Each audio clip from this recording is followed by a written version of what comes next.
السلام علیکم۔ منشی پریم چند کی کہانی پوس کی رات۔ رات کا وقت، دسمبر کی ہڈی میں اترتی ٹھنڈی ہوا، چاندنی مدھم، دھند میں لپٹا ہوا سارا گاؤں خاموش تھا۔ چھپر کی چھوٹی سی جھپڑی میں ہلکی روشنی جھلک رہی تھی، ہلدی کا رنگ جیسے جلتی رو ایک چراغ کی تھی۔ چراغ کے پاس بیٹھا ہوا ہلدارا پگڑی سنبھالتا جا رہا تھا۔ بیوی پتلی چولہے پر کھچڑی بنا رہی تھی، دھیرے سے۔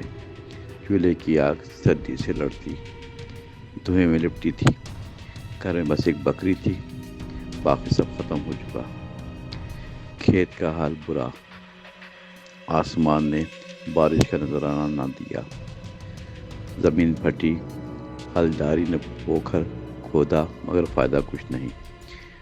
بکری ہی تھی جو دودھ دیتی اور سانجھ کا سہارا تھی۔ بیوی روز کہتی، یہی بیچ دیں، کچھ دن تو آرام ہو۔ ہلداری انکار کرتا، بکری ماں ہے، پالتے میں بچوں کی طرح۔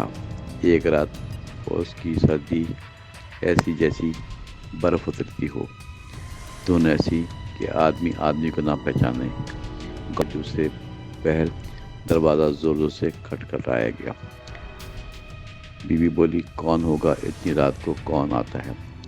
ہلداری نے چراغ اٹھایا، دروازہ کھولا، دیکھا گاؤں کا چوکیدار، چہرہ سنجیدہ، بولا، سرپنچ بلا رہا ہے، بکری چوری ہو گئی۔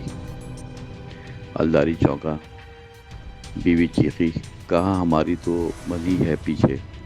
سب باہر نکلے، چراغ کے لوگ سے قدم ڈول رہے تھے۔ پیچھے جا کر دیکھا، بکری واقعی غائب، رسی کٹی ہوئی۔ بیوی بیٹھ گئی زمین پر، رونے لگی۔ یہی تھی کل کائنات۔ ہلداری نے سر پر ہاتھ مارا، آسمان کی طرف دیکھا، خاموشی سے۔ چوکیدار بولا، چلو تھانے، رپورٹ لکھوانی ہے۔ سرپنچ کا حکم ہے۔ ہلداری جھومتا کپاتا چپ چاپ ساتھ ہو لیا۔ سرد ہوا کاٹتا۔ تھانے میں حوالدار نے طنزیہ ہنسی رپورٹ درج کر لی۔ بکری ہی تھی جانور، کیا قیامت آ گئی تم پہ؟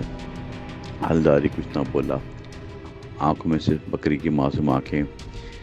صبح گاؤں واپس آیا، بیوی نے دروازہ کھولا، آنکھیں لال تھیں۔ کیا فائدہ ہوا، بکری کو نہ ملی، اب کیا کریں؟ ہلداری نے خاموشی سے چولہے کے پاس بیٹھ کر آنکھیں موندی۔ اس کی تھکن، اس کی غربت، سب سردی میں تحلیل ہو گئی۔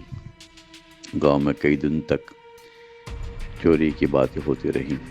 کسی نے کہا چندو کے لڑکے پر شک ہے۔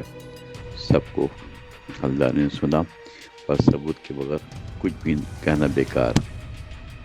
ایک دن سرپنچ نے بلایا، سنا ہے تمہیں کسی پر شک ہے؟ ہلداری نے دھیرے سے کہا، شک ہے پر یقین نہیں صاحب۔ سرپنچ نے حقہ بھرا، بولا، یقین آئے تو بتانا۔ فوراً دن ہفتوں میں بدلتے، پوس کی راتیں ٹھنڈی اور بے رحم رہی، بغیر بکری کے۔ بچوں کی ہنسی، بیوی کی خوشی، سب اٹھے۔ ہلداری کبھی کبھی پوکھر کنارے بیٹھا، چپ چاپ آسمان تکتا۔ پھر ایک دن بازار سے گزرتے وقت اس کی نظر پڑی، ایک بکری بنھی ہوئی تھی، بالکل اپنی جیسی، بالکل ویسے ہی۔ قریب گیا، بکری نے منمنانا شروع کیا، آواز پہچانتی لگی تھی۔ دکاندار بولا، یہ تو میں نے منڈی سے خریدی ہے۔ ہلداری نے چپ چاپ تھانے جا کر حوالداروں کو سارا قصہ سنایا۔ پولیس آئی، دکاندار سے سوال جواب، پھر رسید مانگی گئی۔ نہ رسید، نہ خریدار کا نام۔ حوالدار سمجھ گیا معاملہ، بکری ضبط ہوئی، دکان بند۔ چندو نے لڑکے کو بلایا، پتہ چلا کہ چوری واقعی اس نے کی، رات کے اندھیرے میں۔ ہلداری کی آنکھوں میں آنسو،